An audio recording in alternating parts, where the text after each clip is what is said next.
Hands His ankle from there, Nathan, nice, big nice left kick. Here comes Jordan, Jordan come back with those hands again. Hey, yo, your boys are back again. And Special episode. with a third person. This is massive. I want to address the elephant in the room right away. This, as all of our listeners know, when it comes to Australian Thai boxing, I'm kind of the funny guy. So it's a little bit like, I don't want there to be any weirdness having yourself here. Like, I think we can get along. I think we can coexist for the podcast. Like, I feel a little bit like upstaged. Like, I feel like I lost my thing. Oh, for sure. Like, Yeah. yeah, we don't want any kind of competition happening here in Yeah, this one. because I'll lose. Yeah, for Yeah. sure. Chris Fairtex is on his best behaviour today. If you haven't realized already, if you're watching the YouTube, you already see Chris here. For the listeners on the audio version here, we have Chris from TEEP Muay Thai with us today. How are you today? Pleasure. I'm good. How are you guys? Good, man. We're excited. Yeah. It's great to have you here. Yeah, when in I studio. put out a couple of weeks ago, I created a lot of work for myself, and I said, "Who do you want to see on the podcast?" And you were a repeat request. Oh, really? Many people wanted to see you on the podcast, so here we are. Asking, you shall receive. So, like, first time on the podcast, Chris, so we always ask, like, people's, like, Muay Thai story. So, like, where did it all start for you, the love of Muay Thai? Yeah, so for me, the way it started was that I think, like most people, growing up I was born in 1984, so I'm 38, and 5-6 years old, my dad got us to watch a lot of the Van Damme movies, and there's a classic Van Damme movie. You were raised well, then. Yeah. If anyone doesn't know it, Kickboxer, watch the 1989 version because the remakes are terrible. But the movie Kickboxer, Bloodsport, I saw that. I wanted to be one of those guys. On the way to school, my mum used to drive us to school, and on the way to school, there was this gym called Thunder Legs Muay Thai Gym, and there were these Wicked name. Yeah, cool name. Wicked name. Insane name. It's kind of like Cobra Kai. It's a badass name for a dojo. And on the front, they had a picture of these guys doing low kicks. They had shredded legs. I saw Kickboxer. Driving there, I was telling my mum, I want to train Muay Thai. I want to be in that gym, And then she put me in there at about the age of about 13. She put me in there, and I did that for a few years. And that's generally how I got started into Muay Thai. When I first did it, absolutely loved it. Got full on addicted to it, as most people do when they first start. Yeah. Muay Thai. Caught the bug. Yeah, pretty much. Just because I imagine being Van Damme from Kickboxer taking on a dude like Tong Po,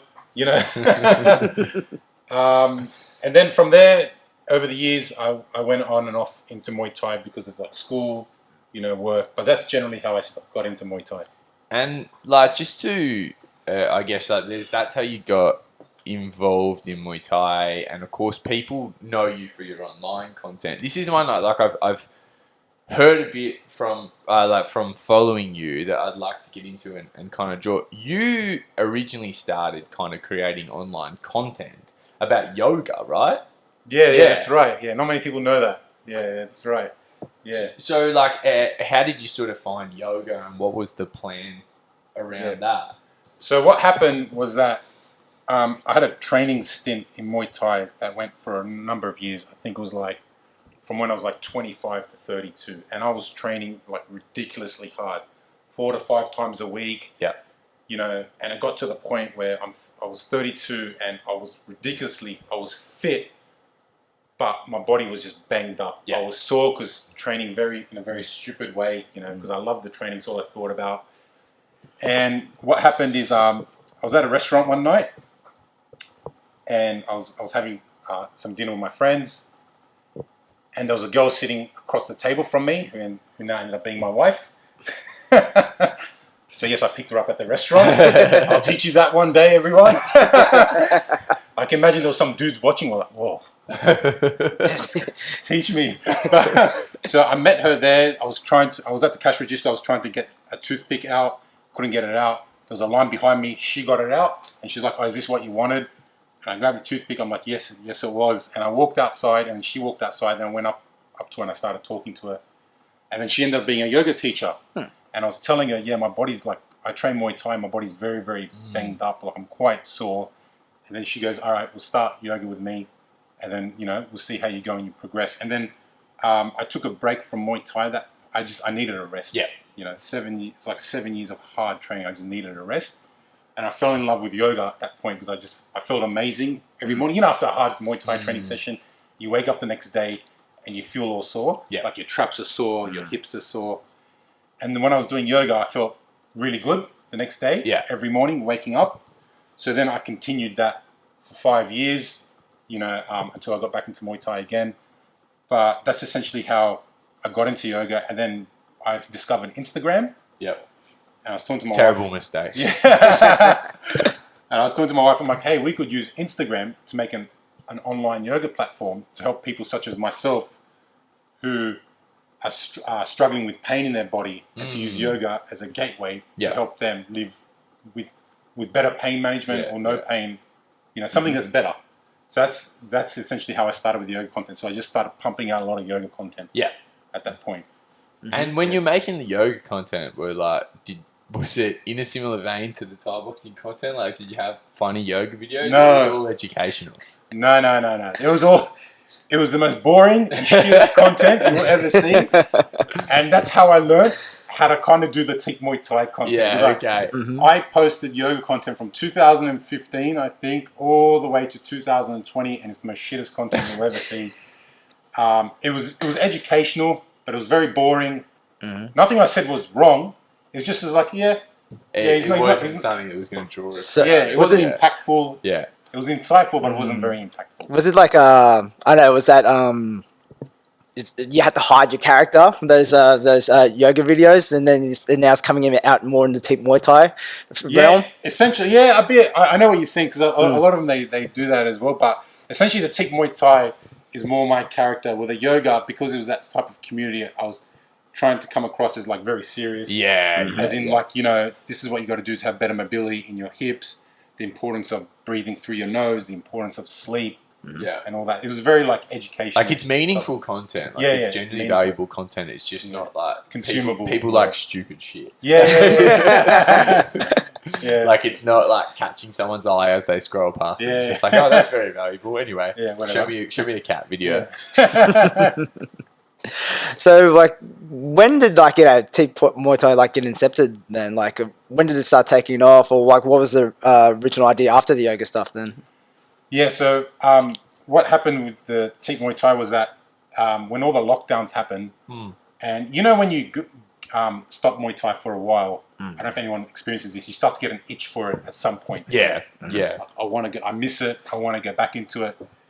It could be anything that you liked for a while, right? You might get get a little itch. burnt out with it and not be super enthusiastic, but some time away and you're like, I want to get stuck back in. Yeah. And so what happened from then was that one of the guys that I used to train with at Full Force Gym. Shout out Full Force Gym. In Blacktown, Richard Ferret, great guy, awesome trainer. He started doing one-on-ones. So I was like, hey, can you come train me one-on-one? You know, I wanted to go train Muay Thai, but all the gyms are locked down. It was I had a young daughter at the time, so it's just easy if he comes to me on my schedule. Yep. Right, much easier. So then I'm starting to get back into it. I'm loving it. Oh, it's like a child, like a little inner child gets light up again. Yep. Loving it again. And then it took me back, and I remembered that, I remember going into the gyms, like going to Full Force, training Muay Thai. Such an amazing culture. The fighters, absolute beasts, but outside of fighting, lighthearted, funny guys. And then when I looked, when I was looking at a lot of Muay Thai content, I saw that a lot of the content, it was almost like it was catered to other people wanting to fight. It was very brutal. It was very tough. Documenting your journey, which if I was a fighter, that's probably what I would do. Yeah, but it's like a narrow lens. Like, there is a lot more to Thai boxing than the fighter's life, right? A lot of what you see on Instagram is everyone trying to show how hard they train and getting ready for competition and show the brutal elements. But there is a lot, like the cultural stuff and a lot of just kind of the fun, more lighthearted. Yeah, it's not really showcased. Yeah, so that's what I'd noticed. And then I was talking to my wife and I was like, I want to put out Muay Thai content that shows like a lighter side of the sport, that shows like what I used to see a lot of these fighters outside of the sport. They were very lighthearted, like, you know, funny kind of guys. Goofy. And, stuff like that. You know, because I feel like that is not shown much, and then that will talk to a contingent of the market that only comes for training. Yeah. Yeah. Essentially, I want to talk to those people. So you've got Muay Thai content for fighters. I want to talk to the people who just love the training. You know, just like me, probably very average at Muay Thai, but got a disgusting switch kick. But hey, we love the training. We show up and we love the training. So then I was like, all right. So I started initially to do that. I started posting martial arts movies. Yeah. Because for a lot of people, that's what inspired them to go train. You know, your Van Dams, your Rocky Balboas, even though he's doesn't do Muay Thai. It's essentially The combat. sentiment's there, yeah. It's the greatest motivational content of our time. Is Rocky Balboa. Yeah. Yeah. In Rocky 4, it really Chills. gets you going. Chills. Goosebumps. So I was like, so I want to talk to these people, and so I started just posting that. It was like getting to the habit of posting consistently, you know, and then on the side, I was doing print on demand. Yeah. So I was taking the concept of these of the lightheartedness and putting that like onto shirts. That's why the current designs you see, if any of you guys go to my website, is that they look very anime-like. Yeah. And that's also where the name Tick Muay Thai came from as well. The word TEEP. I was like, you got these brutal strikes. You got an elbow to the face. You got a head kick. You got a knee, and you got something called the TEEP, and it doesn't sound very brutal. Yeah. It sounds very, very light. I was like, oh yeah, Tick Muay Thai. I'm showing the lighter side of the sport. I'll go with Tick Muay Thai. I like it. Yeah, so that's how that name came up. Nice. Come April 2021, I was scrolling through Instagram because at that point there's only so many martial arts movies you can post. Right? The content dries up. Yeah, it starts to become repetitive. So why do the 80s have to end? This guy just living in the past. And then I saw a content of what it was. The content title was "How Boxers Make Their Tea in the Morning." Yeah, I remember this one. Yeah. And I looked at that and I was talking to my wife. I'm like, oh, I think I could do that. And keep in mind, at this point, I convinced myself I did not have one creative bone in my body. I used to talk to my wife. I'm like, oh, like I don't really know what to do going forward. Like, I feel like I don't have any creativity whatsoever. I'm completely boring. You know. I was like, you know what? Let's just give pretty this a harsh try. assessment. I was like, Jesus Christ, man. You know, because a lot of times growing up, a lot of time was just studying. So I never really got to explore all avenues of my skill set, I would say. I never really got the chance to explore it. Saw this boxer making tea. I'm like, hey, let's just have a go at this. So yeah, my wife filmed it. That's my very first video. I don't know if you guys seen it. And I posted it April 2021. If you go back to there, maybe it's about 100, 200 posts down. So 60 rows down. I walk up to the kitchen. I open the door. I do a head weave. I've been watching a lot of Mike Tyson. I'm doing a head weave. Throw the punch, grab the tea, put it in, I walk off, and I drink it. And I got a good response. That went pretty viral, right? Because I remember that traveling a lot. That was the first piece of content of yours I remember seeing. But I remember it traveling far and wide. I saw it pretty widely shared. And yeah. That one went a bit viral at the time. And I did the boxing. I didn't think of Muay Thai at that time because I was just at that point we had just moved house and I moved into boxing training. Yeah. At that point, and then I did one how Muay Thai fighters make tea, you know, in the kitchens, like elbowing cabinets, stuff like that. And then, you know, I love watching Mike Tyson training clips. I'm the type of guy, I watch a Mike Tyson training clip and I try to bob and weave in Muay Thai sparring. Yeah. You know, I bring that and I just get absolutely owned in this. So I did one with Mike Tyson, MMA, and then the content slowly morphed from there into like more, I wouldn't say complex, but more sophisticated storylines with characters, like a natural progression of upping the level of the content. The birth of Chris Fairtex. Yeah. He's the voice of every average person who loves Muay Thai training. The people's hero. Yeah, exactly. That's what I like so much about. Is it like the videos in general, like the nature of the content is like it's quite like innocuous, like it's sort of just silly and stuff like that. Yeah. But like there is something to that, like Chris Fairtex is like when you've been around a while, like he is that guy that came back from Thailand and like was really feeling himself, you know, like feels like he went there and lived the dream. Like there is something on that, like wearing a moncon to the office. Yeah, Like, can't let it go. yeah. But not in like, it's not like you taking anyone to task with that representation. It's not like, it's just there's a little bit of Chris Fairtex in all of us, right? You come back from Thailand, or you recently had a fight and you're back at work, kind of feeling yourself. It is just like, it's nothing like there's nothing malicious about that. It's not like you'd point the finger at someone. It's more like you see that and you kind of have a laugh, like we as Muay Thai people, we are kind of like that. So a lot of my content, I try to make sure it doesn't single out people or make fun of type of people. It's just in the end lighthearted, but I like that. There's a little bit of Chris Fairtex in all of us. Reminds me of a bad joke. But yeah, when I was thinking about it the other day, and when I think about it, essentially, he's like this voice that speaks out to the market of people who just love the training. Yeah. And outside of a Muay Thai gym, like you can't really express your Muay Thai, but Chris Fairtex But he does. and he knocks the fuck out of people he doesn't like. And there's almost that element of like, I feel like Chris Fairtex is that dude that trains a couple days a week, but he kind of thinks he's the shit. Like he's looking at people in the office like, I'd fucking knock you out. Yeah. What's that meme? Like, he's standing in the back of a party and these people just don't know more. Why don't any of these people train? Exactly. Time of their life, they're in their youth, and Chris Fairtex is just eyeing out all of them. I'll fucking knock you out. And has a serious beef with Taekwondo. Yeah. True. So, like, when you started getting involved, how was your initial response to it all? Like, you just go, oh, like, I guess I am creative, or like, I'm going to keep this train riding, or it's like, it was a once-off, no one's going to like it after that. Yeah, so when the first one, so the very first, like, sometimes it's weird to have the first one you do get really good engagement. It usually takes a while to build it up. But I was a bit shocked at the first one. I was like, oh, I didn't think much of it because I see the raw footage. Yeah. And a lot of the time, even to now, the raw footage isn't that good. My wife looks at it and then she looks at the final product and she's like, "How the hell did you do that?" And it's like, if you ever watch Friends without the laugh track, it's absolute shit house. Mine's like 10 times worse than that. But yeah, I was initially shocked with the reaction, but then I was like, all right, there's a good reaction to it. I didn't think much of it.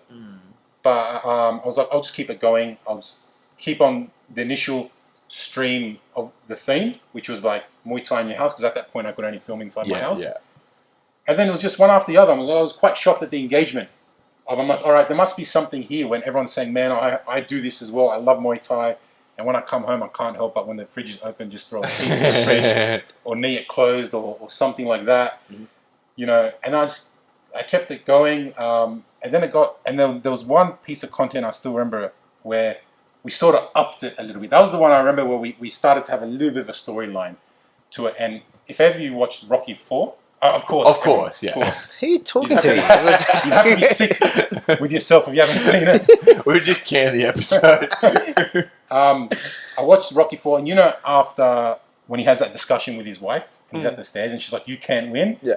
And then he gets into his car, and he backs out, and he puts that song "No Easy Way Out." I looked at it, I got to my wife, "Oh, let's replicate this in your dodgy Toyota Corolla. And let's write Southpaw on a piece of paper and we'll put it as the number plate." So that's what we did. And that took a little bit of filming, but it was fun. Like we filmed like little snippets, 1 second here, 1 second there. She filmed the car reversing. I laid the music on top. And then I just thought, oh, yeah, maybe I am a bit creative actually to pull this shit off. Maybe I am a bit creative. And then, so initially went from initially shock to the reaction I was getting to then, all right, let's just keep it going, see where it goes. I remember saying that to myself. Let's just keep it going. Let's make people have fun. Let's make people laugh. Let's see where it goes. And that naturally went to, let's up the content. Let's make it better. To the point where I think I'm slightly now obsessed with like character. I've got so many ideas in my head to do, that I'm just like, now I'm thinking, oh, maybe I should create a Muay Thai sitcom. Run that on YouTube. But that's a lot. That would be a lot of work. Yeah. That would be a lot of work. It'd be cool though. yeah, that would be a lot of work. I'll sign up for it. It's interesting to hear, like, and this is because I've heard you guest on a couple of other podcasts as well, and that was kind of one of the reasons I was so interested in getting you on here to have a chat, because like you see the videos, and I think like, and you mentioned this in one of the chats that you had, that it's like actually like for a 30-second to 1 minute Instagram video, it is quite a lot of work for you. But what's also really interesting is to hear how much process is behind it from your side. Like, it's a lot of thinking and kind of like almost sort of storyboarding and playing around with the final product for what is kind of like it's a small scale sort of production. It's little, it's in your house, but it's like there is a lot of thought behind it on your side. Definitely. But also I like that for you, there's almost a mission behind it too. Like, you want to appeal to this very, very niche kind of demographic, and I think that's why the uptake has been so enthusiastic, because people do see themselves in it a little bit. And like, I think the one that I remember, we were talking about this before when we had lunch, that it's like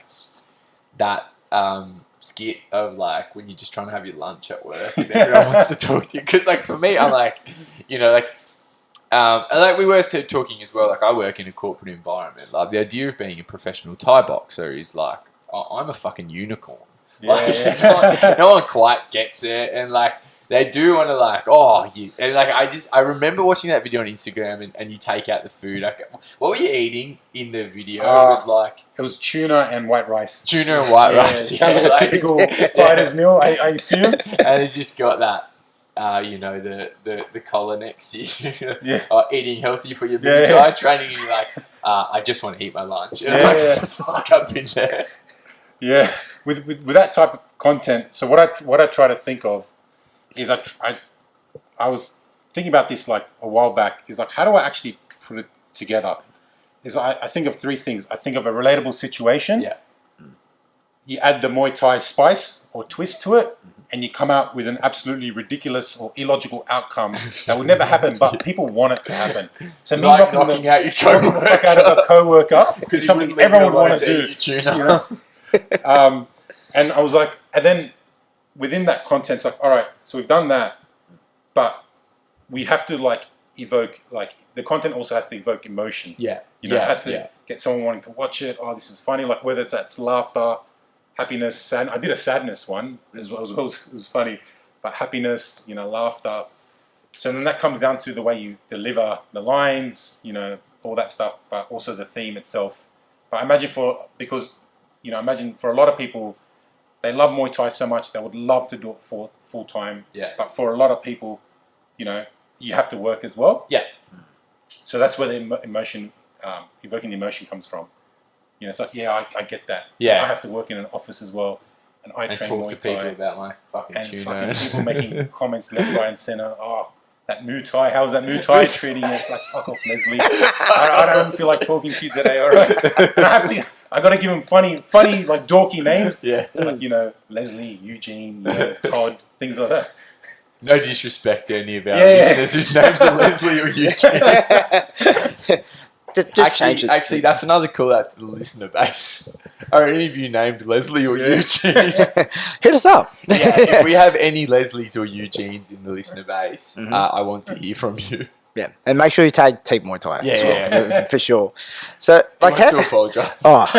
So how do you handle like the rest of your life with your like, you know, social media kind of stuff as well? Like, you know, it's like sometimes like we were talking about like when you're doing the animal ones that are absolute beast to edit. Yeah. And it's like, you know, you got a job, you also have a family as well. Yeah. Like, how's that affect the rest of your life? Yeah, so at the end of the day, the thing I love most doing is I love creating content.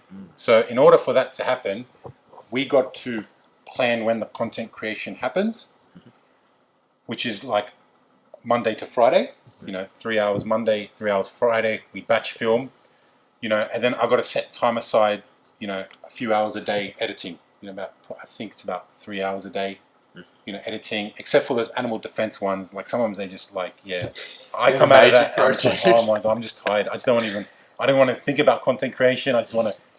Right. You just get like halfway through, go, what the fuck did I do this for? But you generally have to have a genuine love for it to keep it going. Of course. But it's honestly, it just comes down to very strict planning, and no matter what, it's kind of like with your Muay Thai training. No matter what, you got to show up, and you got to get it done. Yeah. Like, no matter what, and things just have to plan around that, and because my mission is to get it monetized. So that's where eventually it's not monetized yet, but I feel like it will be eventually. Yeah.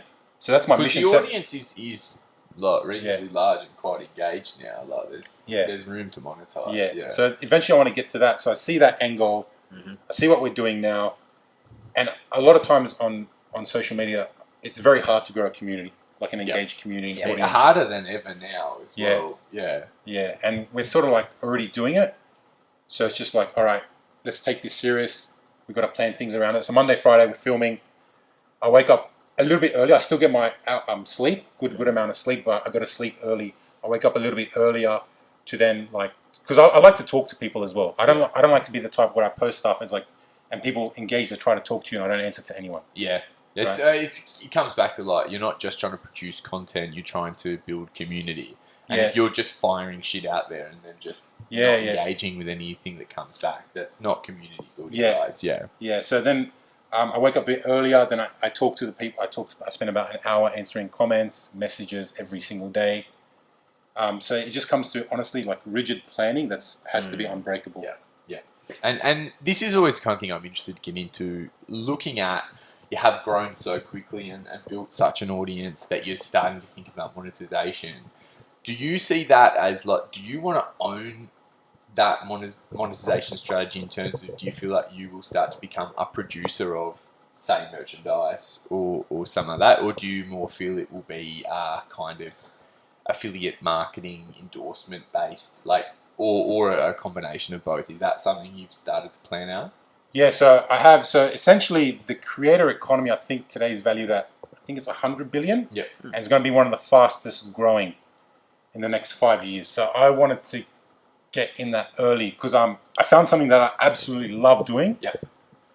Where, I could do it every single day. Yeah. Forever. Right.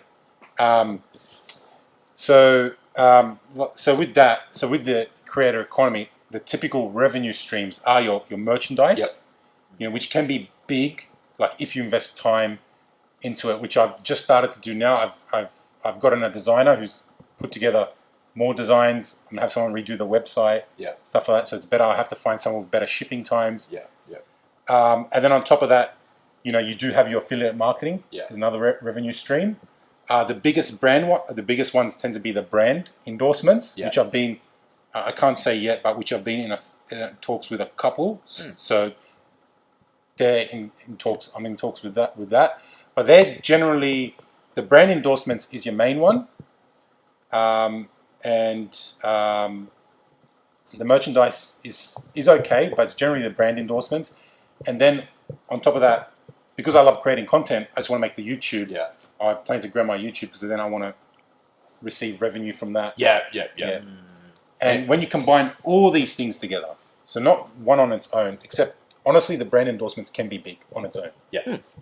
But if you were to put that aside, when you combine the rest together, they can be lucrative. And I suppose the other consideration is if you start to really go down that merchandising kind of route, it's almost another skill in and of itself. You have to have a lot of contacts across the supply chain, the design work you mentioned, distribution. It's almost like it might take the time away from the content that you're really using to market the branding. Like that's kind of the balancing act as well. So with that, I imagine if I was monetization, if I could scale it up to a certain point, I'd be able just to put someone in place to manage that. That's kind of like the idea. So at the start, you kind of have to do everything yourself. Like my wife, she films everything.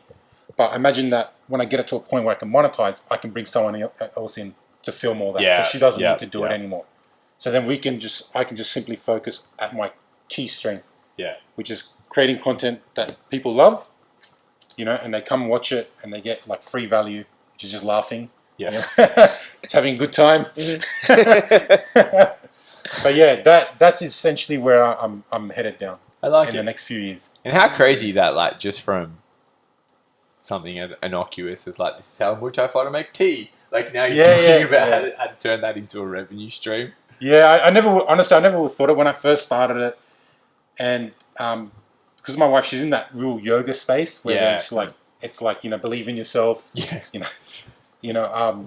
That's why I do that thing with those content with the with the student and the coach when he mismatches him with rod tang or something. Yeah. He's like, "Come on, man! You just got to believe in yourself, Chris. You can do it." You know. But I essentially just took that approach. I'll keep posting, and I'll just see where it will lead me, because I do have a love for it, and I feel like it will lead me to a good place.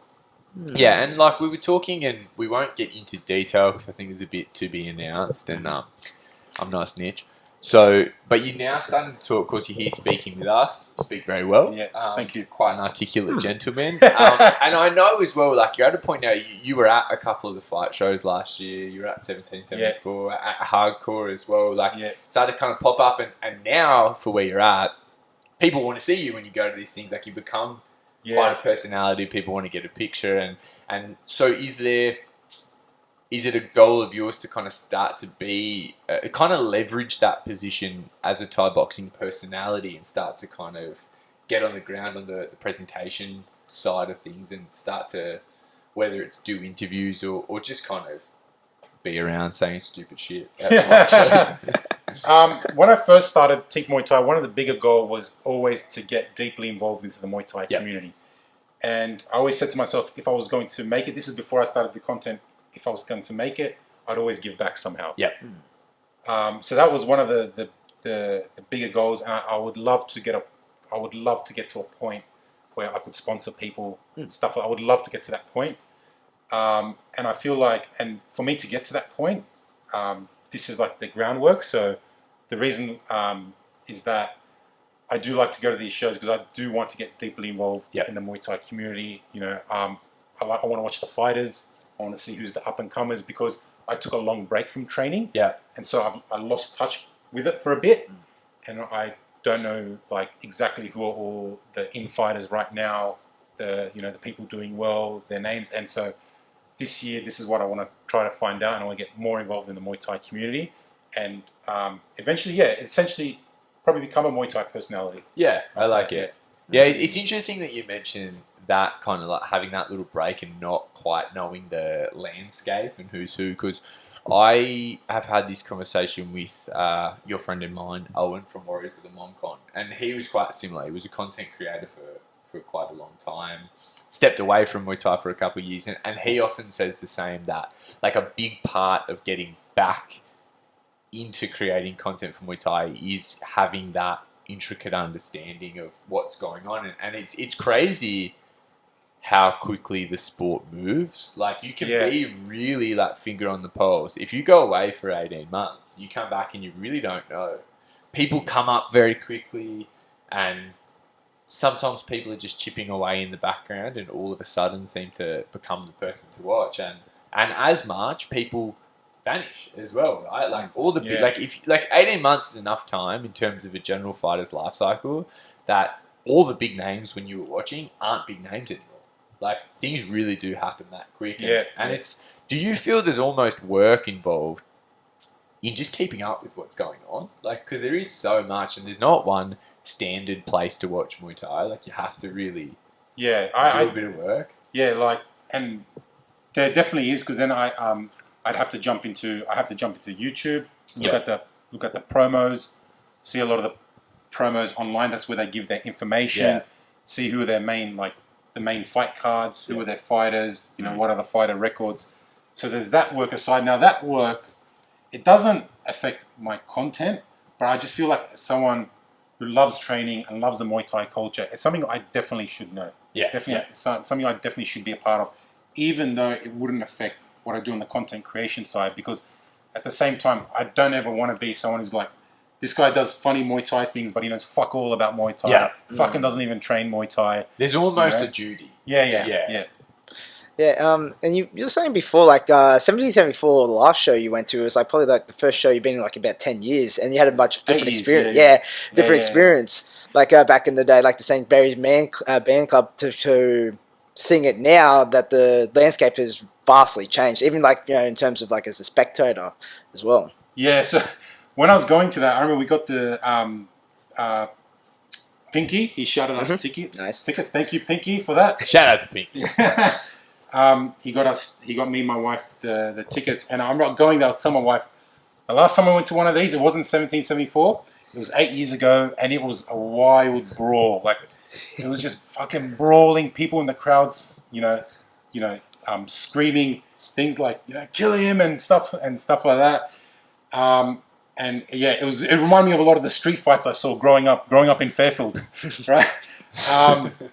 And then I went to 1774. I thought it was going to be the same thing because again, I was out of it for so long, I didn't know. And I went to the afternoon show, which is the amateurs, and every single one of them was so bloody skilled. I was like absolutely shocked. I was like, it was like night and day what I was watching from 8 years ago. I was so shocked that it showed like beautiful Muay Thai is what I was watching. Yeah. And people like the amateurs, some of them only had like 2 fights or 3 fights or whatever, and their skill level was amazing. Whereas when I watched 8 years ago, the guys that had 2 fights, they were like, it was like a brawl. They had their hands like this. They were loading up on their punches. They were doing big swings and stuff, which was entertaining to me. I loved watching it. It's entertaining to the layman. Yeah. Right? Yeah. But it wasn't Muay But Thai. it's not Muay Thai. That's been the craziest shift, even only in the last couple of years, is like people have real Thai styles, even in their first fights. Like I recall, even when I was starting out, which wasn't that long ago in the grand scheme, like everyone was a brawler in their early fights. And then like some people got enough experience to kind of wise up and start to show some style later on. But you just like were just flailing your limbs around for the first couple. Now I watch guys having their first fight and I'm like, holy shit, like people took 6, 7, 8 fights to get that level of composure. And like there's so many pathway programs now. Like I was commentating on Roots recently, and they've got that really nice Muay Thai Victoria amateur system. So when guys have their first pro fight, they've got like a good basis of amateur experience. And like you see 2 guys with 0 fight records, looking clean, like looking better than established professionals looked when I started. Like, and it's scary. like where the Thai boxing scene here will be in a couple of years if it continues on the same trajectory, it's like kind of crazy to think about.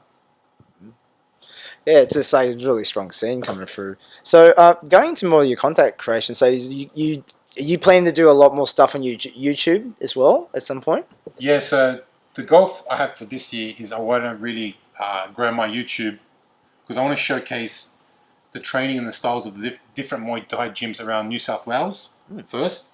So it'd be like, going to the Muay Thai gym, filming the training, the drills, what they're doing, talking to the main head coach, talking to some of the fighters, talking to the people that train, getting a feel what they like about the gym, how long they've been training for and all that. So that's the main goal. And then eventually I want to start like, New South Wales and it's essentially like disperse out. Yeah. Like then we go to Melbourne, then we go to Adelaide, and then hopefully then, get to Thailand and go to the different Muay Thai that'd be cool. camps around that. And it's just, what it essentially is showing is that, because I was looking around a lot on YouTube, and I get this question asked a lot of me, is that how do I know what's the right gym to go to? Like, how do I pick the right Muay Thai gym? I don't know about, I don't know what to look for. Generally what I say to most people, if you're a beginner, most Muay Thai gyms will be good for you. Because that's tend to be their biggest market. They do it really well. So just find one close to your house that you can commit to as much as you need to get better. Yeah. That's what I generally say to people. That's good advice, yeah. Yeah, but then I thought, all right, maybe I should showcase the different Muay Thai gyms in the area so people in New South Wales can see, all right, Full Force Gym, Double Dragon Gym, all the other different gyms. This is how they train. It looks sick. I want to go train here. Or I want to sign up here, but I want to go do a session here because it looks awesome. Yeah. But yeah, that's generally the goal with YouTube. But messed up my calf muscles. I haven't been able to do that. Yeah, don't overdo your sprints. If you take any advice from today, it's just don't overdo the sprints. Underdo them. It's way more fun. Yeah. But it's interesting, like the YouTube content's gonna be so vastly different from the Instagram content. There's like, I guess, Instagram content or silly goose time. We're gonna have a bit of that. Yeah. And then you got into the YouTube context. We'll actually kind of feed into like if you're gonna be doing work with 1774 or like it's just kind of it feeds more into that area. Yeah. So the thing with YouTube is a search engine. So people tend to search for things they're seeking to solve problems for. Yeah. Like you tend to see a lot of the searches. There's software that tells you what people are searching. Yes. Yeah. So you tend to see a lot of them as like street fights, like how do you throw a punch in a street fight? And I always laugh at the street fight YouTube content Sometimes some of it's ridiculous. You fucking idiot. Yeah. Especially sometimes the ridiculous one, they're like, he's doing that, move the punch, let's move out of the way. It's like, no, you're going to get knocked the fuck out. The punch is coming a lot faster that you could do that. Yeah.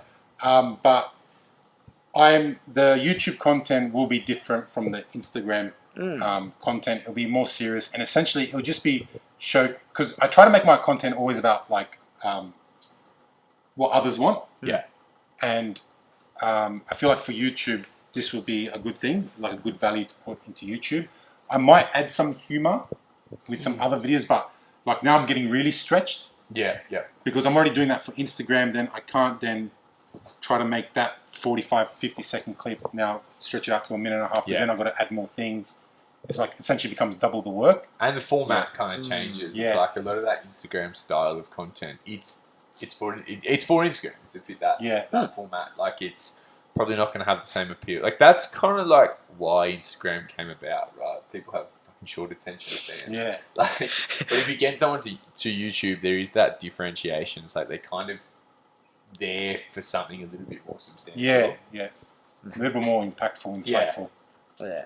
Well, it's like you think like you had short enough attention spans for Instagram, then TikTok came along. Yeah. So for even shorter ones. Have you first, right? Vine was 6 seconds. Vine, yeah. 7 seconds or something. 6-second videos, yeah. Have you ventured? Like, I'm not on TikTok, so have you ventured onto TikTok, or you look into that kind of space? Yeah, no, I'm on TikTok. Mm-hmm. Everything every time I make a video, it gets put onto Instagram, TikTok, YouTube Shorts. Yeah.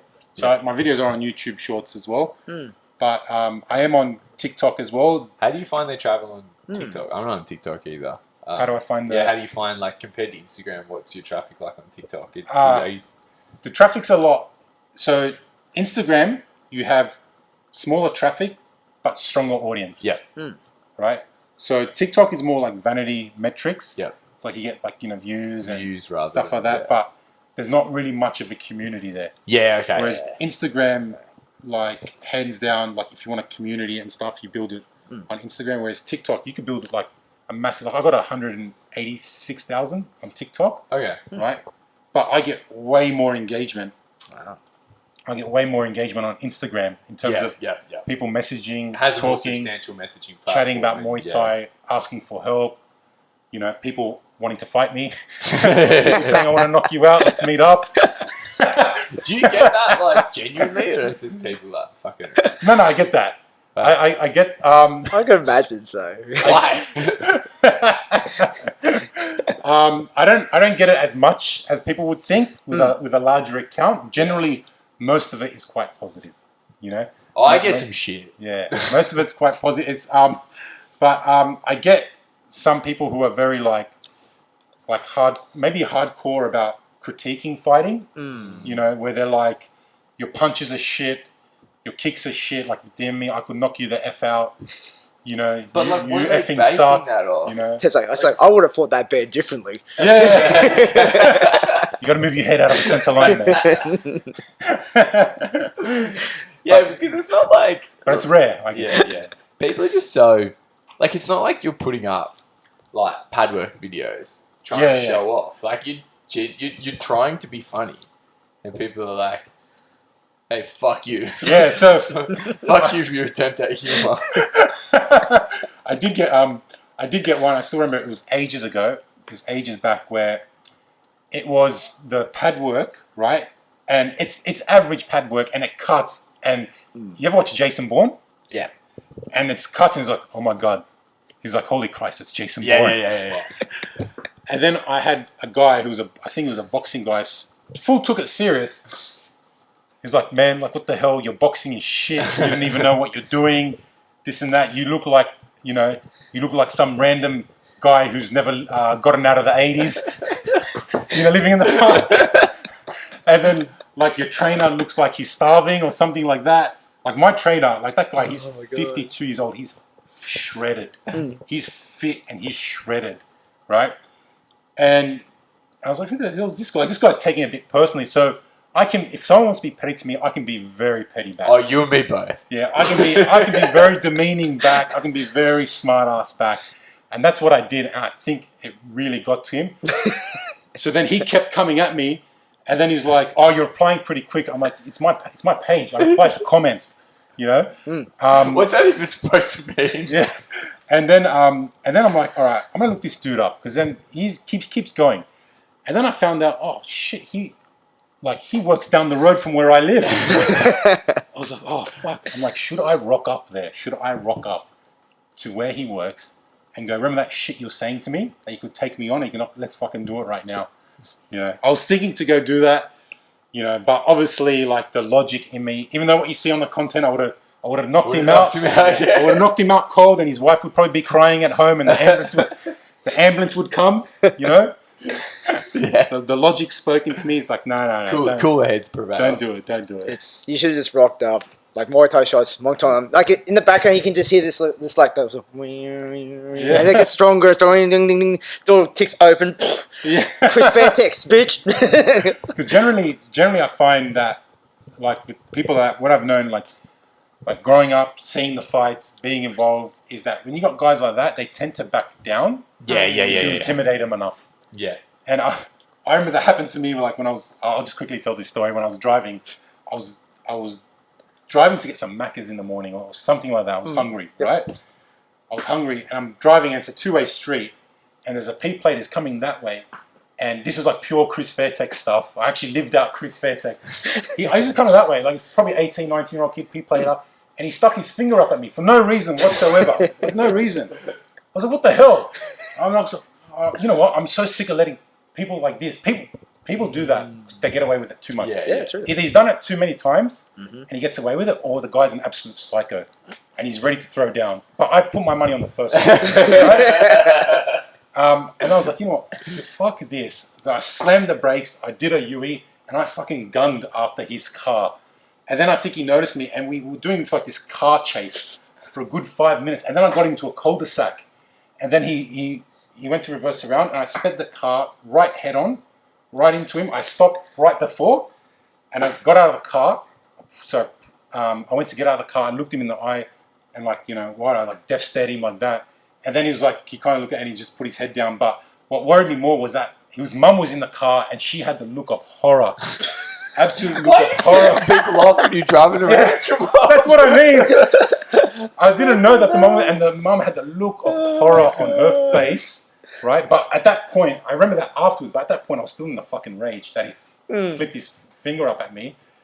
So then he managed to get out, right? He drove off, and then I chased after him, and he went into like a car park of Audi, and then I lost him in there because the cars get banked up. He was able to exit around, and then I was just cool down. Cool down.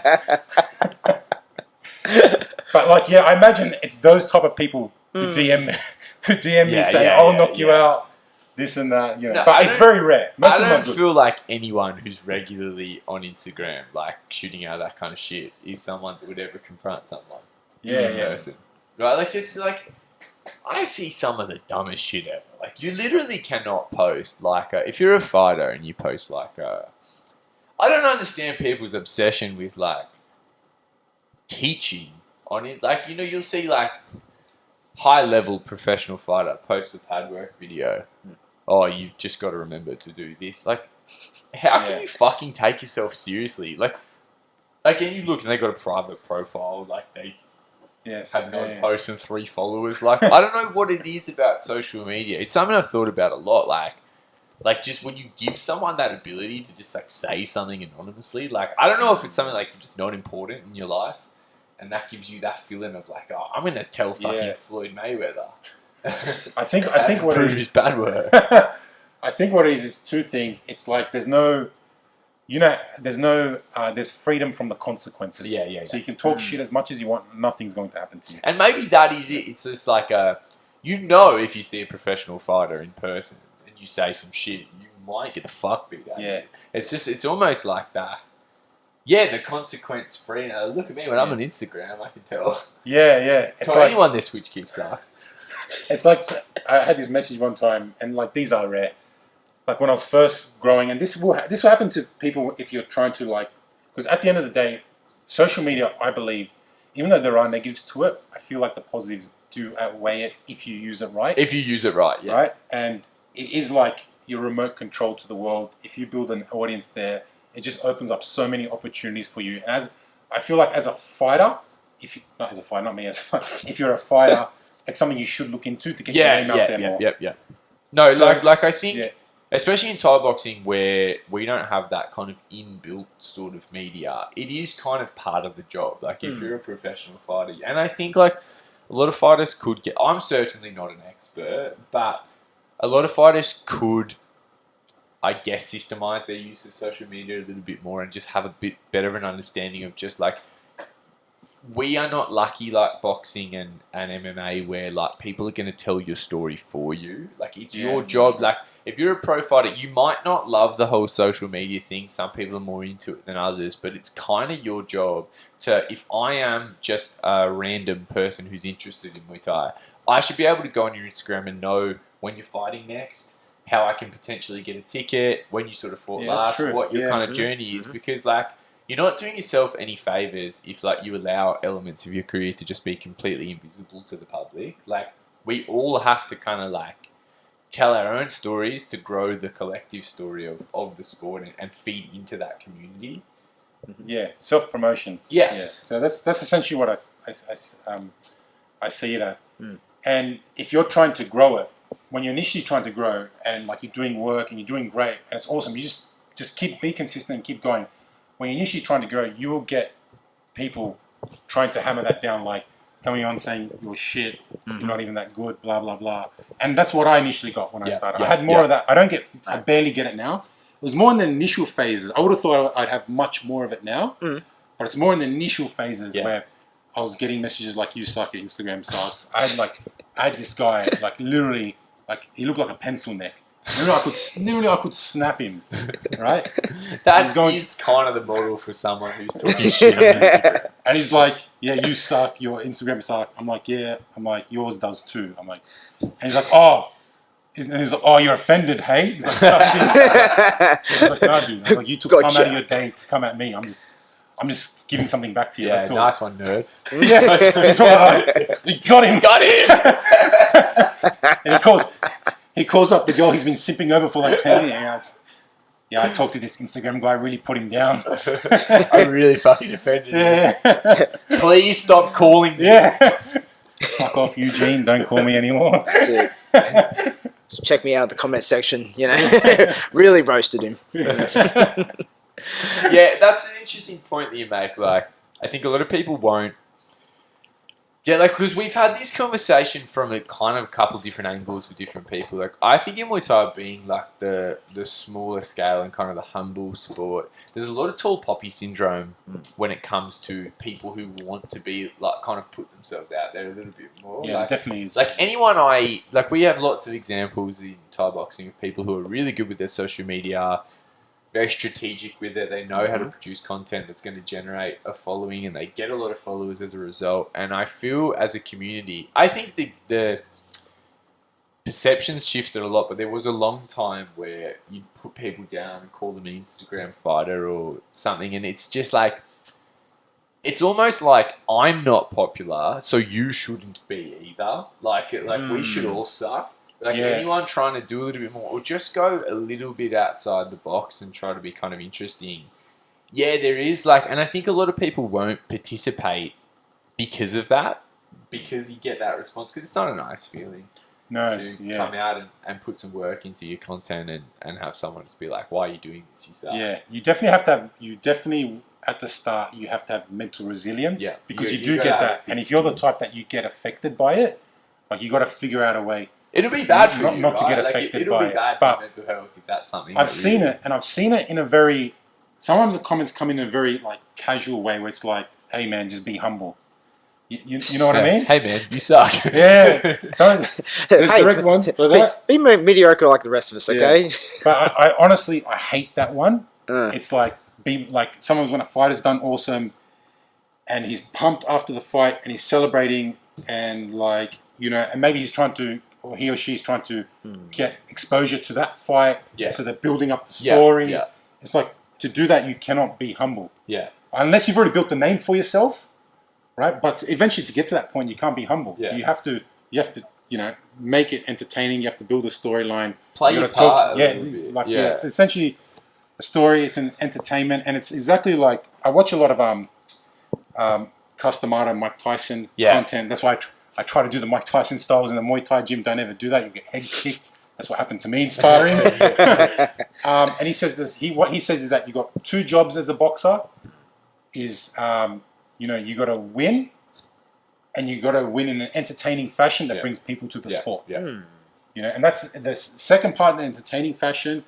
I think the boxing part is easy for most fighters because they know what to do. It comes a little more They naturally. come in, they train, they listen to what their coach says. But this self-promotion part, is a lot harder. Yeah. You got to be able to, to build up the story, but then also you got to make sure you back it up so you don't come off. That's the risk you have to take. Yeah.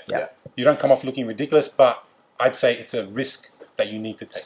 Yeah, and that's an interesting one in terms of kind of like there is a line between kind of like if you have a big win or something, just that natural kind of elation and just what will come with it versus being a dickhead. Like there's but I think a lot of the time someone who will, I've had this conversation with friends before where it's like a lot of time the people that like like you described, someone's won and they're really pumped up in the ring and they jump up on the ropes and there'll be someone like, oh, I stopped carrying on. And it's like, what I often think, again, just jumped up on the rope and was excited. It's quite a moment, not like went into his opponent's corner and spat in his coach's face or something. It's like, I think the people who are going to criticize someone for just like taking in that moment, being excited, like a lot of the time, if you're going to level that criticism, there's a really good chance you've never worked that hard for something and experienced what it feels like to get the result. Right?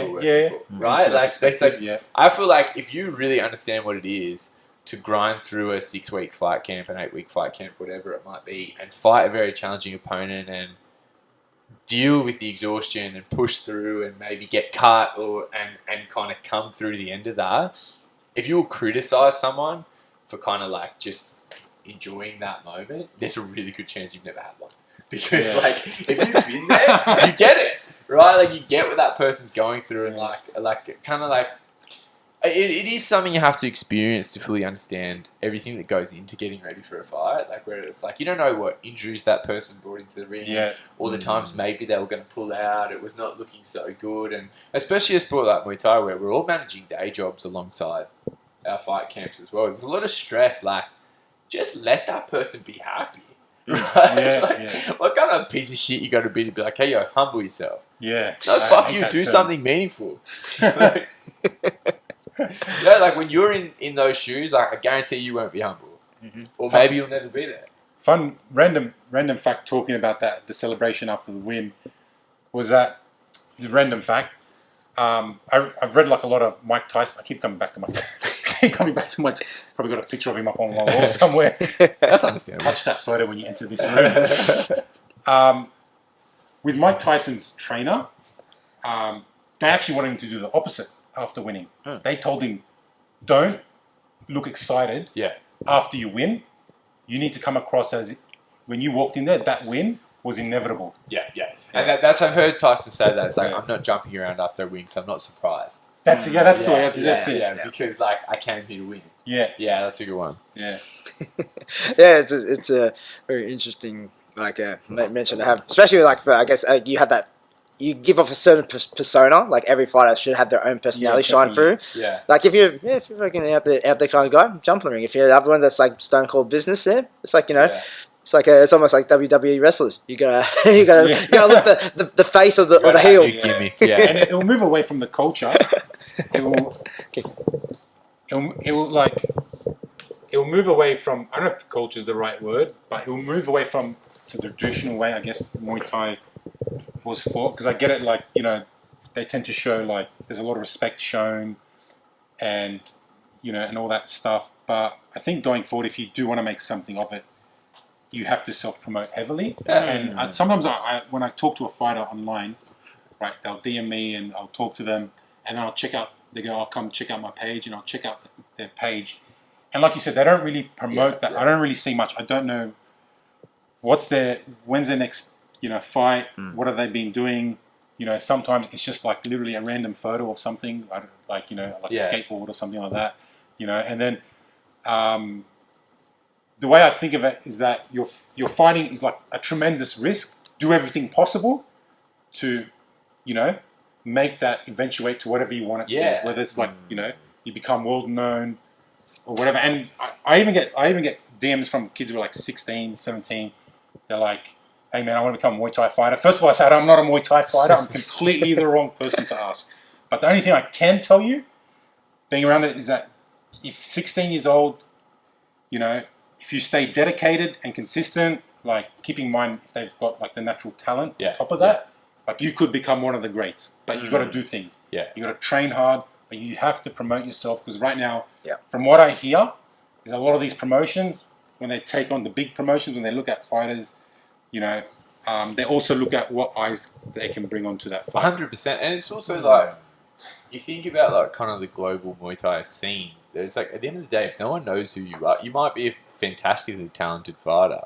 If no one knows who you are, the opportunities won't find you. Like people, it's like someone's doing a show in fucking England, I don't know, and they're like, all right, I've got this big fight, I want to bring in an international. How are they going to find you? Right, you got to be someone that they feel like they can invest in, and there's going to be a return for them. Like, people are he's going to bring some eyes with him, he or she. That like I really don't understand this tall poppy syndrome that comes with criticizing people for putting themselves out there. But I also think like it's a little bit of it's jealousy. It's like people that don't kind of have that confidence to really kind of promote themselves would just rather no one succeeds than I think also it's with the criticism, because fighting is such a primal sport. It's like this person's fighting inside me. I'm sure there's a fighter out there somewhere. This is what I think. You know, if we're on a street, and this is what you should doing and you should do and all that stuff. But Yeah, well, it's like I was saying before, like, and for yourself, like you said, you know, get to that point where you want to, like, you know, sponsor people as well, like, you know. But if you're looking at a person who goes, well, why should I invest in you if you're not going to invest in yourself? Facts. And you got other resources, like, you know, like you just look like you can deal out a bit of advice to help that, but also like people like Matt Lucas runs courses on how to brand yourself as a fighter. It's like, you know, it's out there. It's not like I think for a long time it was like you've either got it or you don't. I don't think people realise it's a cultivatable skill. And it's also, it might not be your thing. Like, you might not like to sit there and do a piece to camera and tell people what you're up to, but there are other ways to use social media. And there's also bare minimum stuff. Like, I get frustrated when I see a high-level fighter, someone that I know to be a high-level fighter, just never promoting their fights because they're keeping themselves in a box. Like, because if you're not going to, like, if you cannot, at the very fucking least, put up a poster and say, hey everyone, my next fight is on the 25th of February. I'm fighting a dude who's okay. It should be good. See you there. Like, it's like, there's something to it. Like, I really feel like if you want to progress as a fighter, part of your job also becomes selling tickets. And that's something I can talk about a lot, about how you strategize around that and stuff like that. People are considering these things optional, and they're not. Because you look at Rebellion Muay Thai is a great example. If you fight on Rebellion, you get a lot of promotional assets. You get a very professional poster. You might get some video work as well. Like, sometimes they send a camera to you to film you hitting pads and do a little interview. They will actually make the graphics that advertise where to buy the live stream. You cannot, like, that is labor. That costs money. You cannot, at the very least, just share it and put it on your Instagram feed. Like, that's just being a knob.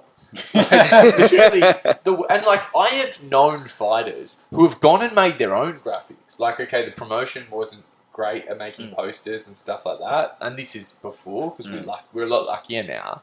I've known guys who were professional fighters who would just develop some like entry-level graphic design skills. That's good. And make a poster for their own fight. Or they'd bring a camera into the gym and film their own little interview to promote their fight because they want to sell the tickets. These days, generally, that work is done for you. But you've got to play the game. Right? Like, I don't think people also understand promotions will recognize that. And at the end of the day, you might have been an awesome fighter, but if you're not helping generate some interest in your fight, there's not a lot of point in bringing you back to that show. Like, I just think this is something that a lot of fighters still don't understand. That, like, there's degrees to social media. It doesn't have to become a part-time job, but it has to be a consideration as part of your preparation. It's like, how are you... Because it's the same thing. Some pro fighters, sell no tickets. And that's not really, and I've had this conversation with people. They're like, I don't really care. I'm just here to fight. Like, I don't, and it's like, okay, you're getting paid a purse to show up. Yeah. And you're telling me you don't know 10 people, just 10. 10 would make a material difference into just paying your purse and making sure the promoter wasn't out of pocket to bring you in. You're telling me like your mum and your brother and like there's not enough people that you can just send a message to and be like, hey, I'm fighting. Do you want to buy a ticket and come? Like, it's just the lack of effort on behalf of some people and not understanding that like you can help yourself by doing this. Like when I go to a show and like someone's pro fighter is in their hometown and like there seems to just be no one there to watch them, I'm like, why have you know, like, why did you not make it? Like, I'm sure no one in the Thai boxing scene has zero friends. Right? Like, some people do a good job of except for Chris Fairtex. Even Chris Fairtex could strike up a conversation with Leslie at lunch. Like, it's just a big thing where it's like, I just think a lot of fighters are not positioning themselves well. Like, you think about how many times you are having a conversation about your fights. People are interested. It's naturally quite a different thing to go and fight Thai boxing. Like, people would be, if you, like, in Thai boxing, generally, you have a workplace. Like, you work somewhere. You're a member of a gym. Most people have a family. Not everyone, of course, but most people have a family. Like, there's some tickets to be sold. Yeah, definitely. And it's not like, and when I say that, it's not like you could really swindle some tickets, knock out some doors and convince people to come and see you. There is people who would want to come, who would take value from that experience. You're just not making the effort to connect them with the ticket and kind of like make them aware of it. And that ties into the social media thing big as well. Like, I've had this conversation a lot about I was talking to one of like our younger fighters the other day about social media. I don't really like it. I don't want to post my training and whatever. But it's not that matter of kind of becoming a Thai boxing influencer. It's just like everyone has a network. Yeah. Are you making your immediate network aware of your fights, figuring out who might like to come and getting them a ticket? Because if you're not, you're really keeping yourself in one place. Yeah, that's a... I'll admit that's not a good mindset to have. Yeah. You can't have that mindset about social media. Yeah. Yeah. And if you're a fighter, you definitely have to self-promote and drop the whole thing. I don't like social media. See it as I need to do this to get to my whatever goal is. But talking about the tickets, they gave me an idea. Someone was in my head calculating rules at the same time. Yeah. And they gave me an idea for a reel where I knock on doors. I'm like, oi, you can come to my Muay Thai fight. The guy's like, what do you mean? I've got to take my wife out and just knock on doors. I can come to the fight. I'll come back for you. So, coming back for that money. Just like knocking the door. Poster. Chris Fairtex. Yeah. So please buy a ticket. Chris Fairtex will beat us up. Well, there you go. Just watch Team Muay Thai for a combat chat inspired reel. Yeah. All right, so That idea was born here. so we're coming up on the hour, and it's like, was there any kind of end thoughts or anything you want to part with to people listening at the moment? Yeah. So I will be trying to grow my YouTube going forward. So if you got your man on Instagram, just while you're on YouTube subscribing to us, while you're subscribe here now. to him as well. Actually, like, some of you are on YouTube right now. Yeah, So just go. So it's just Tick Muay Thai. Mm-hmm. Essentially, it's the same things that are on Instagram, but I do put like some educational things in there. But I plan to grow that, so I'd love it if you guys subscribed to that as well as this channel, because I just believe we should all try to help each other. Massively. Grow. Yeah. We all should try to get exposure, because I know when I was like, I had the ideas with Tick Muay Thai and I wanted to grow. I would have loved it if someone else came along and helped me out, or whatever. So that's what I try to do a lot of that now. That's a good mindset. That's a good mindset. Yeah. So I'd love if you guys would subscribe and just keep enjoying the reels. I guess keep enjoying the videos. Nice, cool. So yeah, Chris, really appreciate your time here, man. It's been fun. A lot of laughs. It was a fun time. Thank you. Cool. This feels like such a big collab over Australian Muay Thai. Massive. Groundbreaking. It's like a few people's minds would have exploded today. It's a lot for people to process, I'm sure. I feel like one day I'm gonna get a call from Fairtex saying, "What the fuck are you using our name?" I don't know why. I feel like that's coming one day. Honestly, if that happens, I feel like that's a good indication of like where you're at. Yeah. Like, Yeah. Take it as a compliment. So these days, I'm trying to think of sometimes backup names somewhere. Fair, fair. But they don't ring. They don't have the same ring to it. Oh, but yeah, Chris Twins. It just doesn't sound.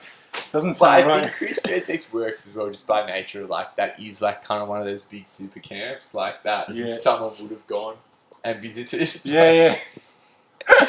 Oh, it's like any fighter. Whoever's sponsoring the time might be, Chris Fairtex Noodle Shop. Come soon. This guy Youngandale. Yeah. All right, guys, go. So thanks for listening to it again. So you can catch it on Spotify, Apple Podcasts. You're on the YouTube as well, of course. Subscribe to us. Give us 5-star ratings on all the other platforms, and we'll catch you next time. I feel like there've been so many fights on, and we've had so many guests that I'm just saying this because I won't do it. So if I say it, people will hold me accountable. I'm gonna make like a mini episode this week because like I've had heaps of questions about. That's what I'm gonna start doing, like midweek updates with what's going on because we had a couple of one shows and stuff like that. But I think we're trying to focus on guests. So if there's anything you want to hear about as far as fights that have happened and breakdown, getting back to the technical stuff. Shoot us a message and I'll start to get that done too. So you'll hear from me very soon. Yeah, sweet. Maybe. Got you then. See ya. See you. Peace.